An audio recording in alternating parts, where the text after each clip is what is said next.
예, 오늘 오전에 하나님 말씀 보도록 하겠습니다. 마태복음 16장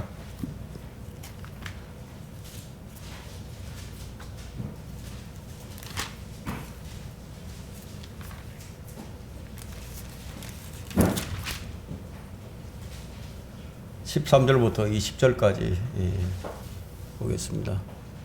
마태복음 16장 13절부터 20절까지입니다. 제가 받들어 읽겠습니다. 예수께서 카이사랴 빌립보 지경에 오셨을 때 제자들에게 물어 말씀하시기를 사람들은 인자인 나를 누구라 말하노냐고 하시니 그들이 말씀드리기를 어떤 사람들은 침례인 요한이라 하며 어떤 사람들은 엘리야 또 어떤 사람들은 예레미야 혹은 선지자들 가운데 한 사람이라 하나이다 라고 하니라. 주께서 그들에게 말씀하시기를 그러면 너희는 나를 누구라 말하느냐고 하시니 시몬 베드로가 대답하여 말씀드리기를 주는 그리스도 곧 살아계신 하나님의 아들이시니이다 라고 하더라. 예수께서 대답하여 그에게 말씀하시기를 바요나 시몬아 네가 복이 있도다. 이를 너에게 나타낸 것은 혈과 육이 아니라 하늘에 계신 나의 아버지시니라. 나도 너에게 말하노니 너는 베드로라. 그리고 이 반석 위에 내가 나의 교회를 세우리니 지옥의 문들이 그것을 이기지 못하리라. 그리고 내가 천국의 열쇠들을 너에게 주리니 네가 무엇이든지 땅에서 묶으면 하늘에서도 묶일 것이요 또 네가 무엇이든지 땅에서 풀면 하늘에서도 풀릴 것이라 하시니라. 그 후에 제자들에게 당부하시기를 자기가 그리스도이신 예수인 것을 아무에게도 말하지 말라 하시더라. 오늘 설교 제목은 그리스도인의 삶의 가장 큰 장애물은 이런 제목으로 말씀을 전하도록 하겠습니다. 오전에 우리가 오전 성경 공부한 그 로마서 8장을 여러분들이 잘 기억을 하시면서 이 말씀을 들으시길 바랍니다. 겉으로는 어떨지 모르지만 속으로는 모든 그리스도인이 자신의 삶이 온전치 않다는 것을 느끼고 있을 것입니다. 성경대로 살기는 원하지만 실제로 그렇게 살지 못하는 자신을 보면서 우리가 어떻게 하나님이 원하시는 삶을 살 수 있을까라는 질문을 하곤 하죠. 회중들은 설교를 듣고 또 성경을 배우고 예배를 드리기 위해서 교회로 나오지만 어쩌면 회중들의 마음은 감동을 받지 못한 채로 앉아있는 무서운 습관에 빠질 수도 있습니다. 어떤 실질적인 결과 없이 가장 중요한 말씀을 들으려고 하는 습관이 있을 수도 있습니다. 말씀과 믿음이 결합이 잘 되지 않는 습관이 있을 수도 있습니다. 무엇이 잘못된 것일까요? 그리스도의 삶에는 두 가지 측면이 있습니다. 하나는 육신에 속한 측면인데요. 성도들은 이 상태에서 끊임없이 죄를 짓습니다. 또 하나는 성령에 속한 측면인데 하나님께서는 성도들이 죄를 이길 수 있도록 도우시고 진정으로 그가 영적인 사람이 되도록 인도해 주십니다. 우리는 성령님께서 우리를 위해서 하시는 일이 무엇인지를 우리는 요한복음 14장부터 16장까지 그리고 로마서 8장을 통해서 이미 다 알고 있습니다. 이런 그리스도 예수 안에 있는 생명의 성령의 법이 죄와 사망의 법에서 나를 해방시켰기 때문이라. 이렇게 성령님께서는 우리를 자유인으로 만들어 주셨습니다. 우리는 자유인입니다. 무엇으로부터의 자유죠? 죄와 사망의 법으로부터의 자유입니다. 뿐만 아니라 성령님께서는 우리 안에 거하시면서 우리를 인도해 주시고요. 성령을 따라 행할 수 있도록 우리를 도와주십니다. 또 우리를 가르치십니다. 또한 우리 안에 계신 것을 우리가 알 수 있도록 증거도 해 주십니다. 로마서 8장 16절에 말씀하는 것처럼 성령이 친히 우리의 영과 함께 우리가 하나님의 자녀임을 증거하시거니와. 자, 이 말씀에 따르면 구원받은 사람은 자신이 구원받은 것을 모를 수 없다는 얘기가 되죠. 자기가 구원받은 걸 모를 수 없다는 얘기예요. 그래서 바울은 예수 그리스도께서 너희 안에 계신 것을 스스로 알지 못하면 너희는 버림받은 자들이라. 우리가 이것을 어떻게 알죠? 성령이 우리의 영과 함께 우리가 하나님의 자녀임을 증거해 주시기 때문에 우리가 아는 겁니다. 누가 가르쳐 줄 필요가 없어요. 성령님께서 가르쳐 주셔서 우리는 하나님의 자녀인 것을 아는데, 우리가 그것을 알고 있는데, 그런데도 왜 자주 우리는 실패하는 삶을 살게 될까요? 오늘 우리는 그것을 좀 확인해 보고자 합니다. 하나님의 자녀들은 하나님의 상속자들입니다. 그리스도와 함께한 공동 상속자들입니다. 우리는 그리스도인이 어떤 신분인지, 어떤 지위를 가졌는지 그것을 잊어서는 안 됩니다. 이것을 잊게 만들려고 하고 이 신분을 행사하지 못하도록 만드는 가장 강력한 장애물이 바로 다른 곳에 있는 것이 아니라 우리 안에 상존하고 있다. 그리스도인은 기본적으로 하나님의 말씀을 받아들입니다. 성령님께서 우리로 성령으로 충만케 하시면 우리는 모든 어려움과 시련과 시험 가운데서 사랑으로 충만한 삶을 살 수 있게 됩니다. 이제 우리는 성령님께서 죄와 사망의 법에서 나를 해방시켰기 때문에 또 나를 도우시는데, 근데 어째서 우리는 우리 몸의 행실을 죽이지 못하고 우리가 성령을 따라서 살지 못하게 될까요? 내가 회심할 때 성령님께서 내 안에 들어오셨다면 왜 나는 이런 온전한 삶을 살지 못하는 것일까요? 여러분, 이런 생각을 아주 많이 해봤을 것입니다. 자주 해봤을 것입니다. 우리는 이런 질문을 자주 해야 합니다. 우리 앞에는 어떤 큰 장애물이 있습니다. 그 장애물은 다름이 아니라 바로 내 자신이에요. 내 자신이 가장 큰 장애물입니다. 나의 자아예요, 자아. 이것이 우리 안에 상존하고 있다. 바울은 이 장애물에 관하여 말하기를, 육신적인 생각은 하나님과 원수가 되나니 그것은 하나님의 법에 복종치 않을 뿐만 아니라 실로 할 수도 없습니다. 불가능하다는 얘기입니다. 그리고 성령과 육신은 계속해서 반목을 합니다. 육신은 성령을 거슬려 욕심을 부리며 성령은 육신을 거스르리나니 이들은 서로 반목하여서 너희가 하고자 하는 일들을 하지 못하게 하느니라. 갈라디아서 5장 17절에 말씀하고 있죠. 그리스도인은 항상 이 둘 중 하나를 따를 수밖에 없는 구조를 가지고 있습니다. 만일 우리가 육신을 따라 살도록 내 자신이 허락을 한다면요, 육신은 성령님을 방해할 것입니다. 그렇게 되면 우리는 하나님의 자녀로서 성령님을 우리 안에 모시고는 있어도 성령님께서는 능력으로 역사하실 수가 없게 되어버립니다. 오늘 우리가 살펴볼 것은 이 장애물을 없애는 것, 바로 이것입니다. 그리스도인의 삶의 가장 큰 장애물은 첫 번째, 십자가에 못 박히고 부인되어져야 할 이 자아는 무엇인가?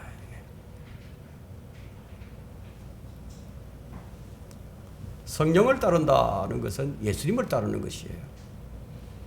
주님은 나를 따라오려거든 자기를 부인하고 날마다 자기 십자가를 지고 나를 따르라고 말씀하셨는데, 그러면 주님을 따르려면 우리가 무엇을 해야 하는가 하는 거예요? 자기를 부인해야 된다는 거예요. 누구라도 주님을 따르려면 자기를 부인하고 자기 십자가를 지고 따라가야 합니다. 그러나 우리는 태생적으로는요, 모두 우리 자아를 따라갑니다. 모든 사람이 이렇게 합니다. 너무 자연스러워요. 주를 믿기 전에는 일생을 우리가 그렇게 살아왔어요. 그래서 주님은 우리가 자아의 말을 듣기를 포기하고 주의 말씀만을 들어야 한다고 말씀하시는 겁니다. 이것이 생명의 새로움 가운데서 행하는 것입니다. 말하자면 주의 생명으로 살라는 말인데요.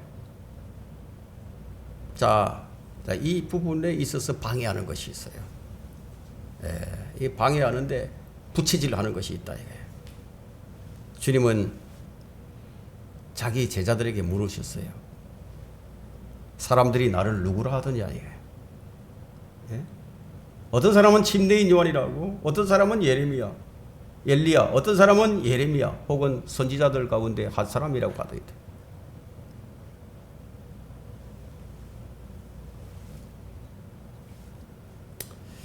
사람들은 주님을 알지 못했습니다. 주님은 제자들에게 그러면 너희는 나를 누구라고 하느냐? 이 질문에 베드로가 답변을 합니다. 16절에죠. 시몬 베드로가 대답하여 말씀드리기를 주는 그리스도 곧 살아계신 하나님의 아들이시니이다. 베드로가 요즘같이 교회 다니면서 배웠을까요? 아니죠.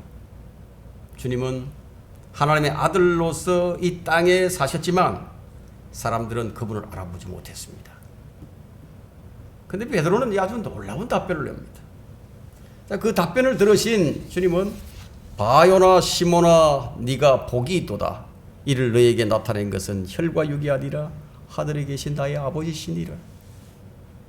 더 나아가서 주님은 경이로운 말씀을 이제 하십니다. 18절과 19절인데요. 나도 너희에게 말하노니 베드로에게 지금 얘기합니다. 너는 베드로라. 그리고 이 반석 위에 내가 나의 교회를 세우리니 지옥의 문들이 그것을 이기지 못하리라. 그리고 내가 천국의 열쇠들을 너에게 주리니 네가 무엇이든지 땅에서 묶으면 하늘에서도 묶일 것이요 또 네가 무엇이든지 땅에서 풀면 하늘에서도 풀릴 것이니라 하시니라. 이 말씀을 들은 베드로는 기분이 어땠을까요? 주님께 직접 이 말씀을 들었다 이게. 아마 하늘을 날았다는 그런 기분이었을 겁니다. 이 말씀을 하신 후에 주님께서 이제 자신에 대해서 이제 말씀을 하기 시작하십니다. 왜냐하면 제자들이 알아야 할 일들이기 때문에. 사람들이 나를 잡아서 이제 죽일 것이다 이게요. 나는 많은 고난을 받고 십자가에 달려 죽을 것이지만 셋째 날에 다시 살아나실 것을 제자들에게 이제 알려주기 시작하십니다. 그때 베드로가 나서서 한 일이 주님께서 가셔야 할 그 길을 막고 나섰습니다. 22절에 볼까요? 그때 베드로가 주를 붙들고 말리기 시작하면서 말하기를 주여 그럴 수는 없나이다. 이런 일이 결코 주께 있어서는 아니되옵니다.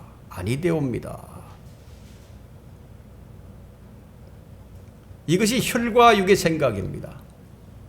이것이 사람의 생각이에요. 주님을 위한 인간의 생각, 주님을 위하는 인간의 생각이었다. 말하자면 주님께 이런 일이 일어나서는 안 된다는 거예요. 이 무슨 말씀을 하시는 거 말도 안 되는 일입니다. 그래서 주님은 베드로에게 뭐라고 하십니까? 23절에 볼까요? 주께서 돌아서서 베드로에게 말씀하시기를 사탄아 내 뒤로 물러가라. 너는 나에게 걸림이 되는도다. 이는 네가 하나님의 일들을 생각하지 않고 사람의 일들을 생각함이라.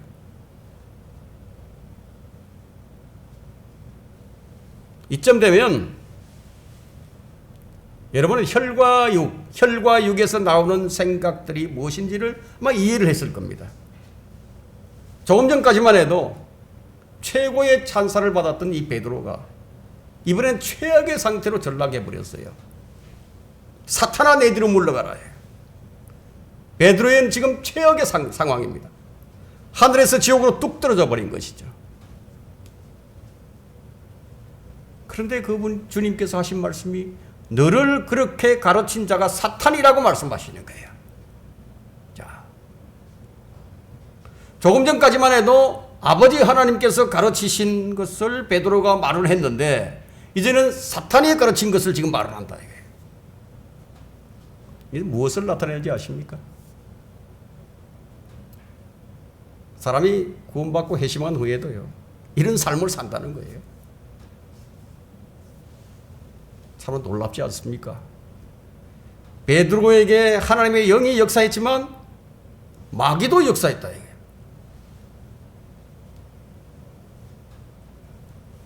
예수님께서는 자신의 죽음을 제자들에게 알리신 후에 말씀하시기를 이런 말씀을 하십니다.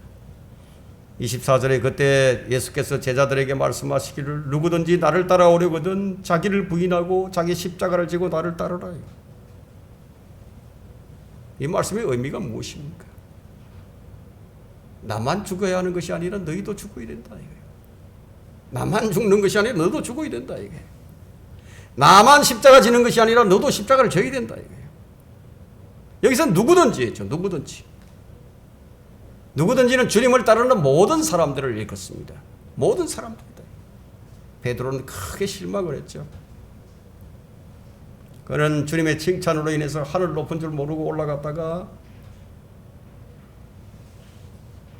그는 그가 그리스도가 하나님의 아들이심을 안 것을 두고 주님께서 그에게 하신 말씀이 너는 복 있는 사람이라고 매우 기뻤죠. 매우 기뻤습니다. 천국의 열쇠를 주신다고 하셨어요.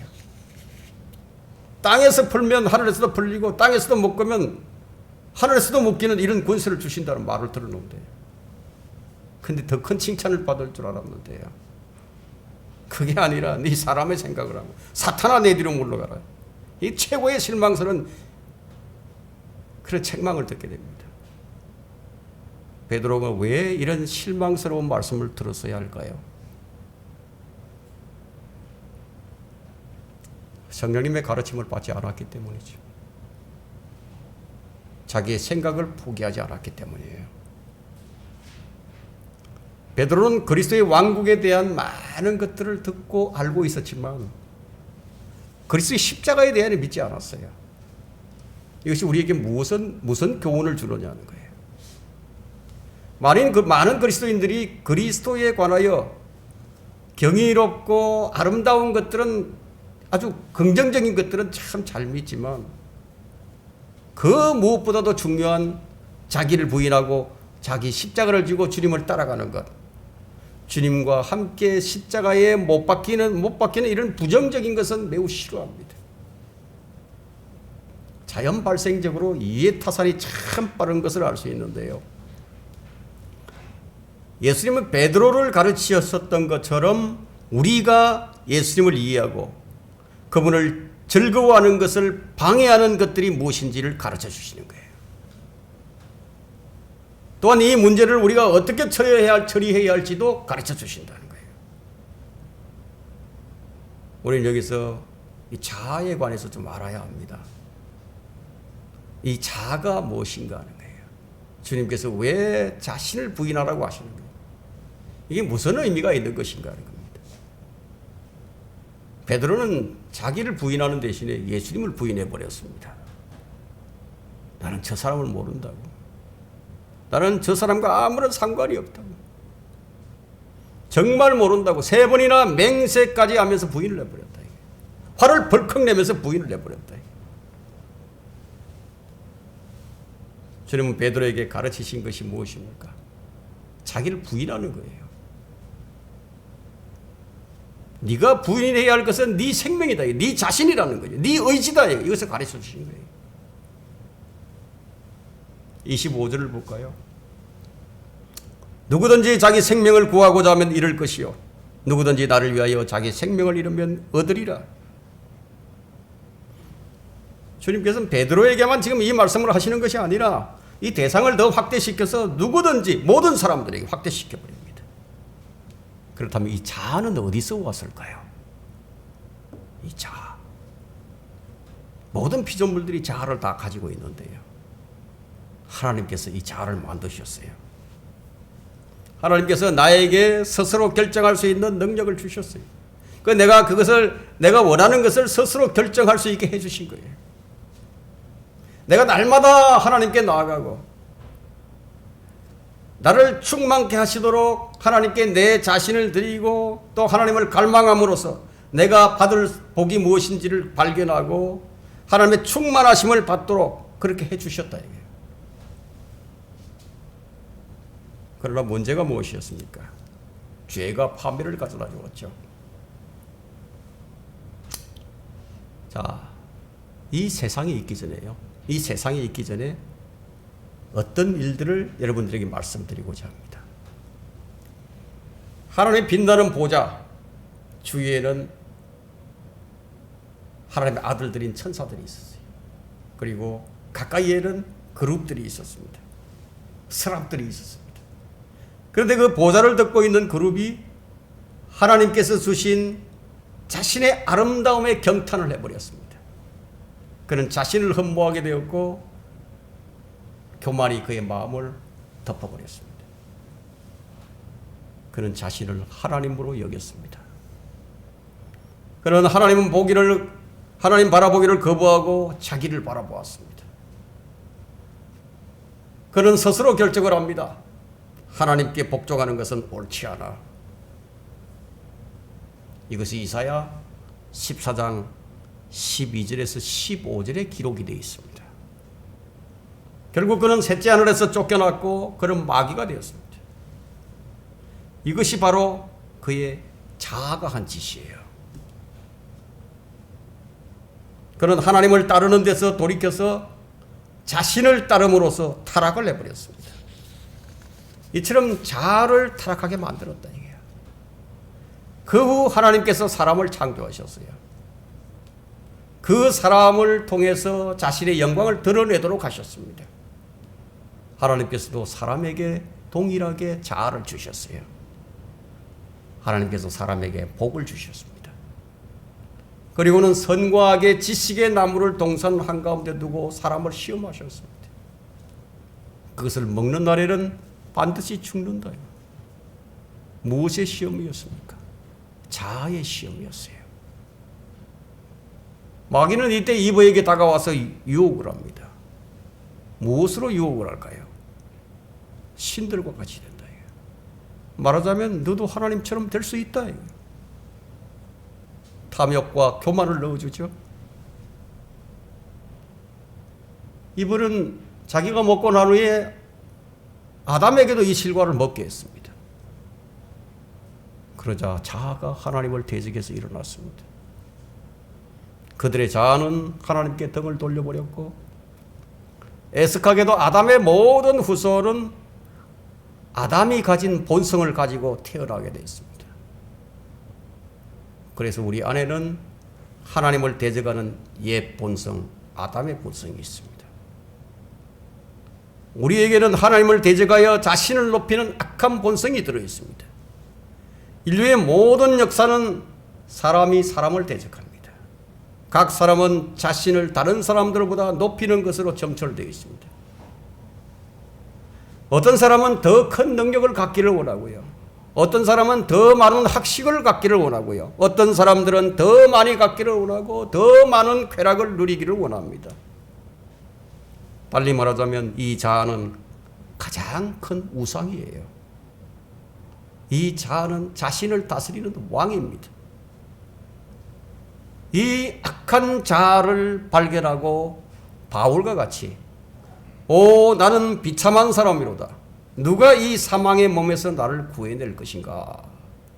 이렇게 외칠 수만 있다면 얼마나 좋겠습니까? 안타깝게도 우리는 눈이 멀었어요. 앞을 보지 못합니다. 우리 앞에 놓여있는 그 위험 속으로 뛰어들어갑니다. 아무것도 모르고 있는 천진난만한 어린아이가 사자굴 속으로 기어들어가고 있으면서도 전혀 알지 못하는 것처럼 우리 안에는 지옥의 독을 가진 사탄의 독을 품은 자아가 있습니다. 우리가 자아를 만족시키는 이 자양분을 멈추는 행위를 멈추지 않는다면 우리 안에 있는 육신이 강해지도록 만드는 거예요. 주님은 바리새인들과 서기관들을 향해서 독사의 세대라고 말씀하셨습니다. 그들은 자신을 만족시키는 자아가 충만한 사람들이었어요. 자기 의로 아주 충만한 사람들이었습니다. 그래서 주님은 우리에게 자신을 부인하라고 말씀하신 거예요. 자신을 부인한다는 것은요, 여러분이 자아와 아무 상관이 없이 되는 것을 말합니다. 나를 부인하는 것만큼 어려운 일이 또 있을까요? 그런데 주님께서 이것을 원하신다는 거예요. 이 어려운 일을 원하신다. 이게. 누구든지 나를 따라오려거든 자기를 부인하고 자기 십자가를 지고 나를 따르라. 근데 이런 자아가 안 보인다 이거예요. 어떤 자아가 보이는지 아십니까? 그래도 나는 괜찮은 사람이야. 보기에도 썩 괜찮아 보이는 자신이 보인다 이거예요. 그래서 자기 부인이 안 돼요. 자신의 일거진 흉측한 자아를 보기 전에는 주님께서 말씀하신 대로 절대로 그렇게 할 수 없다. 그게 안 된다는 거예요. 여러분은 말씀을 많이 듣고 말씀을 많이 읽습니다. 말씀을 듣고 읽는 것은 마치 거울을 보는 것과도 같은데, 그런데 그 말씀을 듣고도 행하지 않는다면 무엇과 같은지 아십니까? 자신을 보고도 자신이 어떻게 생겼는지 잊어버리는 것과도 같다고 말씀합니다. 야고보서 1장 22절을 한번 펼쳐보십시오.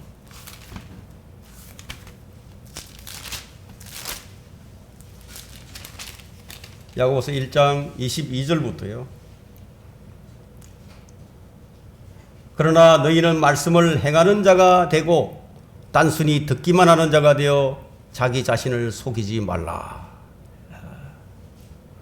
행하는 자가 아니면 그냥 자기를 속이는 자예요. 누구든지 말씀을 듣기만 하는 자가 되고 행하는 자가 되지 아니하면 그는 거울로 자기의 타고난 얼굴을 보는 사람과 같으니 이는 그가 자기를 보고서는 가서 즉시 자기가 어떻게 생겼는지를 잊어버립니다. 바울과 같이 자기의 타고난 얼굴을 보지 못하게 되면요, 결코 자기를 부인할 수가 없어요. 자기 십자가를 지고 주님을 따라갈 수도 없는 거예요. 이게 이처럼 중요한 것입니다. 그리스도인의 삶의 가장 큰 장애물은 두 번째, 자아의 역할이 무엇인가. 자, 우리는 자아의 일들이 무엇인지를 알아야 합니다. 우리는 베드로를 통해서 자아의 역할이 무엇인지를 알았어요. 여러분 삶을 한번 들여다보십시오. 여러분 안에 있는 자아의 역할이 무엇인가 하는 거예요. 그것이 바로 자신만을 위하는 일이에요. 자기 중심이죠. 주로 자기 의지와 자기 신뢰와 자기 예찬으로 나타나게 됩니다. 인간은 자기 중심으로 아주 고약하게 똘똘 뭉쳐져 있습니다. 없는 것 같아도 그게 들어있다 이거예요. 참 잘 안 됩니다. 하나님께서는 나에게 이 의지를 창조 때부터 주셨어요. 사람에게는 의지보다 더 고약한 것이 없습니다. 의지가 강한 사람들은요, 베드로처럼 자신의 강한 의지를 드러내기를 아주 좋아합니다.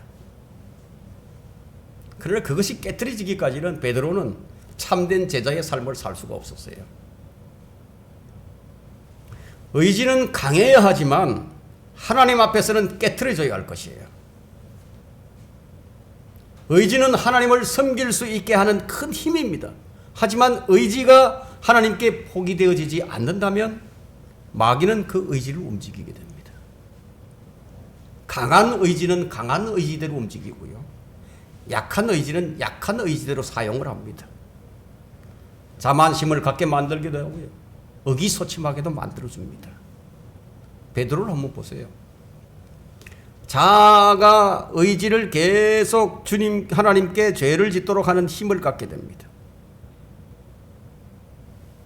그래서 자기 의지가요, 자연인의 모든 삶을 다스리는 거예요. 그래서 자연인들을 보세요. 자기 좋아하는 대로 살죠. 자기 의지대로 사는 거예요. 자기 좋아하는 것을. 자신이 좋아하는 것을 선택할 자격이 있다고 생각을 합니다. 여러분은 그리스도인이 된다. 그리스도인이 된다는 것이 무엇인지 아십니까? 자기 의지를 주님께 복종시켜야 하는 것임을 이해하셨습니까? 자신의 의지대로 하지 않겠다고 약속한 것을 이해하셨습니까? 이것을 묻는다면 대다수의 그리스도인들이 이해하지 못했다는 것을 듣게 될 겁니다. 하지만 자기 의지대로 하지 않아야 한다는 것은 주님께서 우리에게 요구하신 거예요. 여러분은 하나님께서 뜻하시는 것 외에 다른 것을 해서는 안 됩니다. 베드로는 자기 의지를 포기하지 못했어요. 자아가 여러분의 삶에서 아무 말도 하지 못하게 해야 하는 거예요. 내 의지는 나는 할 수 있다고 말을 하지만 하나님께서는 너는 그것을 할 수 없다고 말을 합니다. 그렇다면 여러분의 의지를 포기해야 하는 거죠. 하나님의 의지는 무엇입니까?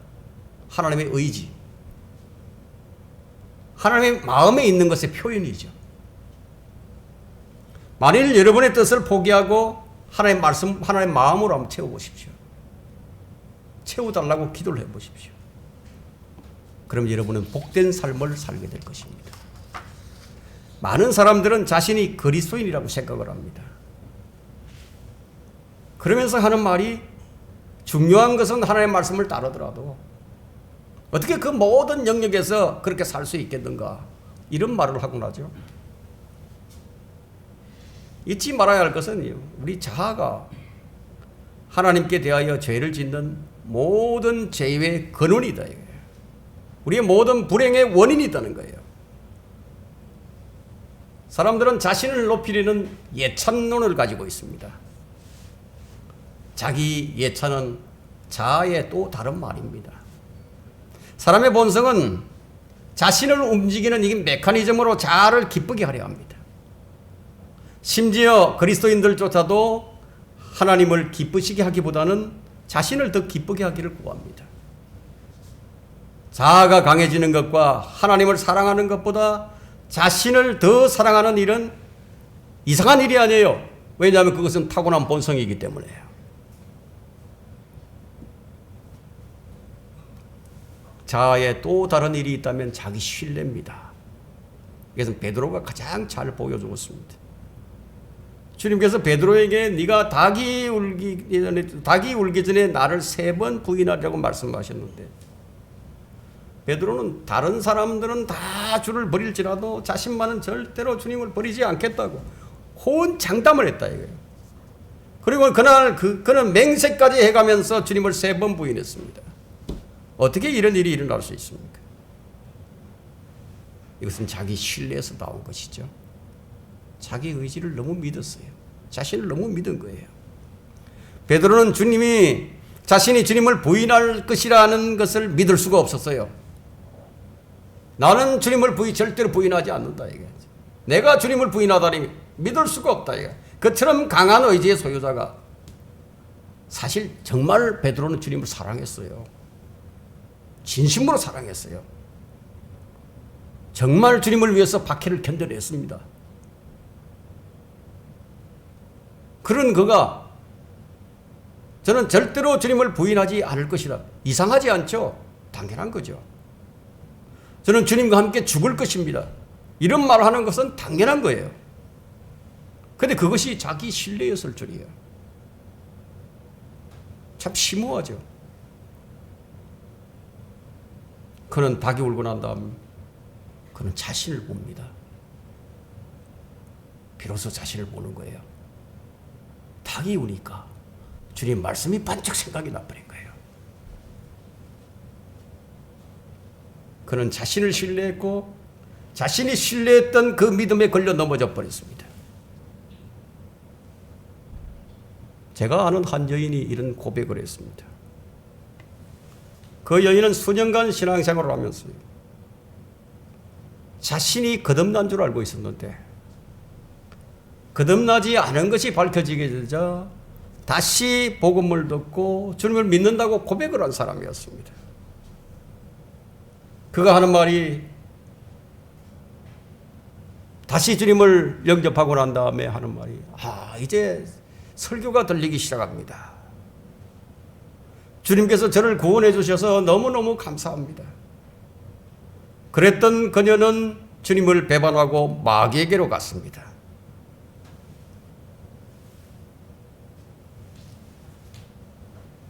어떤 믿음이었을까요?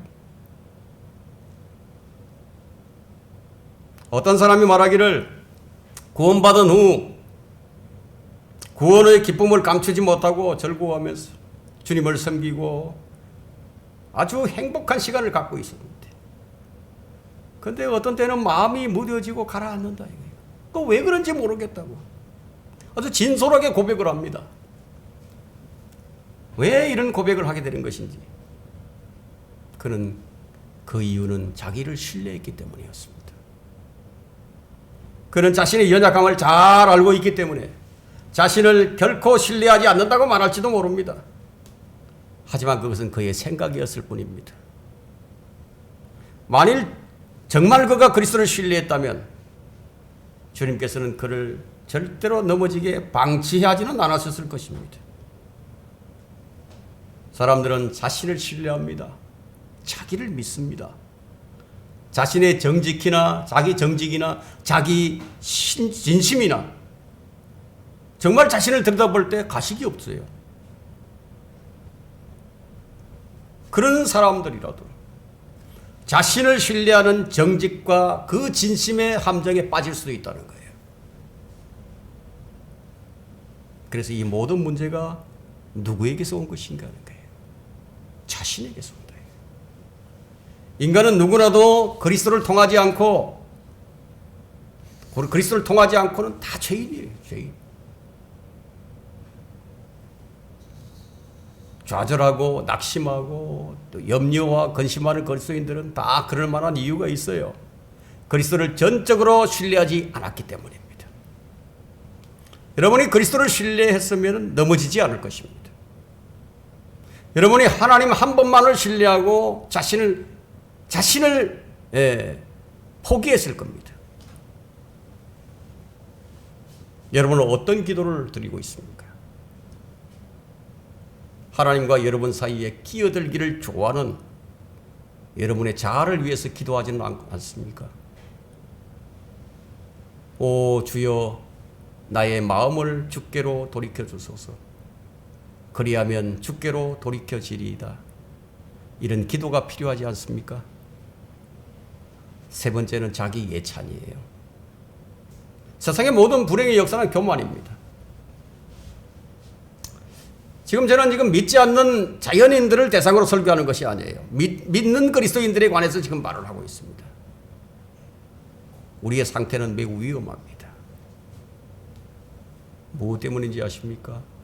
다른 사람이 나를 존중하여 주기를 기대하기 때문이에요. 내가 기대했던 것보다 인정을 받지 못하게 되면 짜증이 나요. 누가 나보다 더 인정받는 것을 보게 되면 그에게 짜증을 냅니다. 질투하고 시기를 합니다. 이것은 도대체 어디서 온 것일까요? 자기를 높이고자 하는 데서 오는 거예요. 우리 생각에서 자주 허용하고 있는 것이 있는데요.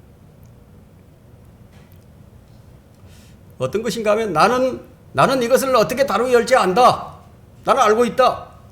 나는 많은 성경 지식을 가지고 있다. 나는 잘하고 있다. 사실 이런 생각을 자신에게 아주 자주 많이 허용하고 있을 것입니다. 이런 생각이 마음에 계속 드는 것은 무엇을 의미하는 것인가 하면요. 사람은 매우 작은 것에서부터 교만이 시작이 됩니다. 여러분 잘생긴 외모를 가진 사람들, 좋은 의복과 높은 학식, 많은 돈을 자랑할 수도 있어요. 이 세상에 있는 것들로 자랑거리를 삼지 못할 것이 없어요. 짐승들은 사람을 높여주지만 사람은 그것을 자랑스럽게 여깁니다. 이것이 마귀가요. 사람을 우롱하는 방법이에요. 사탄아 내 뒤로 물러가라. 베드로를 보세요. 성경은 하나님은 교만한 자를 대적하신다고 말씀합니다. 인간의 자아는 부패했고 자아의 본성은 교만합니다. 그래서 그리스도께서 자기를 부인하라고 말씀하신 것입니다. 여러분은 자아와 죄에서 어떻게 자유로울 수 있는가? 그리스도인의 삶의 가장 큰 장애물은 세 번째, 자아는 어떻게 굴복될 수 있는가 하는 거예요. 주님께서 자기를 부인하라. 자기 십자가를 지고 나를 따르라고 말씀하셨는데 잘 알고 있고 또 암송하고 있는 구절입니다. 그럼에도 이것이 잘 안 되는 거예요. 그만큼 인간의 자아가 강하기 때문이에요. 이 자아를 어떻게 죽이는가 하는 겁니다. 로마서 8장 14절 3절 보면 나와 있죠. 너희가 육신을 따라 살면 죽을 것이나 성령을 통하여 몸의 행실을 죽이면 살리라. 그 몸의 행실을 죽이는 것 외에는 달리 방법이 없어요. 그 어떻게 죽이죠? 어떻게 죽입니까, 이것은? 성령을 통해서 죽이라 이거예요. 그럼 어떻게 성령의 인도함을 받는 것인가 하는 거예요. 자기를 부인하는 길밖에 방법이 없어요. 십자가는 죽음을 의미합니다. 그러나 제자들은 주의 말씀을 받아들일 준비가 되어 있지 않았었어요. 무엇 때문인지 아십니까? 성령의 역사가 그들 안에 없었기 때문이에요. 그래서 주님은 그것에 관해서 더 이상 그들에게 설명할 수가 없으셨습니다. 그들이 이 말을 이해하지 못할 것이기 때문인데, 하나님의 영이 아니면 하나님의 일들을 알아들을 수도 없고 또한 알 수도 없어요. 불가능하다 이게. 그래서 그리스도께서는 누구든지 나를 위하여 자기 생명을 잃으면 얻으리라고 말씀하셨는데, 자기 생명을 주를 위해서 포기하는 일, 이 길만이 자기 자아를 죽일 수 있는 거예요. 주님은 알아듣지 못하는 제자들에게도 너희도 나와 같이 십자가에 달려야 할 것을 말씀해 주셨습니다. 그 말씀대로 제자들은 모두 그리스도를 위해서 죽었어요. 이것은 영적으로는 그리스도께서 자신의 생명을 포기하고 십자가에 못 박힌 것처럼 너희는 영적으로 십자가에 못 박힐 것이라고 말씀하신 것인데요. 바울은 이것을 지금 밝혀주고 있는데 갈라디아서 2장 20절에서 밝혀줍니다. 내가 그리스도와 함께 십자가에 못 박혀 있나니 이제 내가 사는 것이 아니요 그리스도께서 내 안에 사시는 것이래. 우리가 따라가야 할 것은 자아가 아니라 성령님이십니다. 주님은 나를 따르라고 말씀하셨습니다. 여러분, 이 둘 중 하나를 선택을 해야 합니다. 주님을 따르든지 아니면 자아를 따르든지, 주님을 기쁘시게 하든지 아니면 자신을 기쁘게 하든지, 자아를 부인하든지 예수님을 부인하든지, 이 둘 중에 중간지대가 없다 이거예요. 우리는 지금 베드로가 남긴 교훈을 지금 배우고 있습니다. 그는 자아를 부인하지 않았습니다. 그랬더니만 그가 무엇을 했는지 아십니까? 그는 예수님을 부인했어요. 여러분이 날마다 주님을 부인하지 않게 된다면요, 날마다 예수님을 부인하게 될 겁니다. 대신에 누구를 기쁘게 할까요? 자신을 기쁘게 하겠죠. 여러분들이 예수님을 따라간다는 것이 얼마나 복된 일인지를 한번 생각을 해보십시오. 베드로는 그 많은 실수를 하면서도 예수님을 끝까지 따랐어요. 포기하지 않았어요. 예수님 따르는 것을. 이것이 지금 우리의 모습일 수도 있습니다. 예수님은 곧 주님을 부인할 베드로를 데리고 어디로 갔었는지 아십니까? 가서 무엇을 보여주셨는지 아십니까? 겟세마네로 데리고 가셔서 1시간도 깨어있을 수 없는 베드로 자신을 보게 해주셨습니다. 그리고 그분은 십자가로 그를 데리고 가셔서 그가 받는 고난이 얼마나 적은 것이었는가를 보여주셨습니다. 그리고 부활하신 주님께서 베드로에게 직접 나타나셔서 약속하신 성령을 불어넣어 주실 부활의 몸을 보여주셨다 이게. 그리고는 성천하신 올리브산으로 데리고 가셔서 친히 하늘에 올라가는 이 모습도 보여주셨다 이게. 그리고 그를 마지막으로 마가의 다락방으로 데리고 가셔서 성령 충만하도록 부어주셨다 이게. 그러자 베드로의 자아는 비로소 자기 보좌에서 쫓겨났습니다. 우리는 어떻게 하면 이 보이지 않고 뿌리 뽑히지 않는 아주 은밀한 힘으로부터 건져냄을 받을 수 있을까요?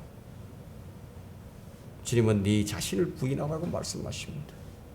자기 십자가를 지라고 말씀하십니다. 그리고 나를 따르라고 말씀하십니다. 여기에 가장 큰 비결이 하나 있습니다. 로마서 6장 11절을 한번 펼쳐보십시오.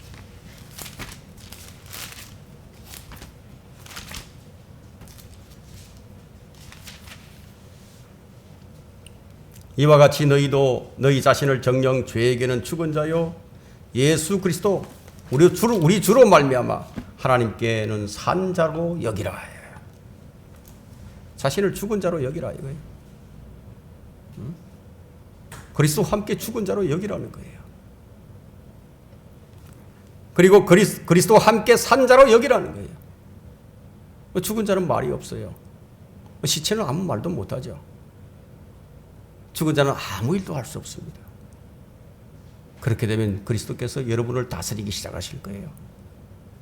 한순간에 자신을 부인하고 자아로부터 자유로울 수 있는가? 아니면 그것을 평생 해야만 하는 것인가? 바울은 날마다 나는 죽노라고 했는데요. 자아를 죽이는 일은 한순간에 할 수 있는 일이지만 또한 평생 해야 할 일입니다. 하나님께서 보여주신 조명이 있어요. 하나님께서 주신 빛으로 여러분의 자아의 실체를, 여러분이 지난 수년 동안 살아왔던 여러분의 신앙생활을 보게 되면 한순간에 자아를 부인할 수도 있다 이거예요. 여러분이 자아를 완전히 부인하는 위치로 가서 자신을 온전히 주님께 드림으로써 그렇게 할 수도 있다 이거예요. 그러나 많은 사람들이 아직 준비가 되지 않았기 때문에 이것을 하지 않습니다. 하려고 하질 않아요. 자신이 이 부분에 대한 식견을 가지고 있지 않는 한 여러분의 자아는 여러분이 범하고 있는 모든 죄의 권원이 되는 거예요. 핑계댈 필요 없어요. 누가 어쩌고 누가 저쩌고 뭐 마귀가 어쩌고 뭐 핑계댈 거 없어요. 자신이에요, 자신. 그것이 어떤 것을 포함하고 있는지 아십니까? 분노, 교만, 완고함, 세속적인 것, 자기를 기쁘게 하는 것. 자, 이런 것들이 다름이 아니라 자기 자아예요. 여러분의 삶은 성령으로 충만한 삶입니까요?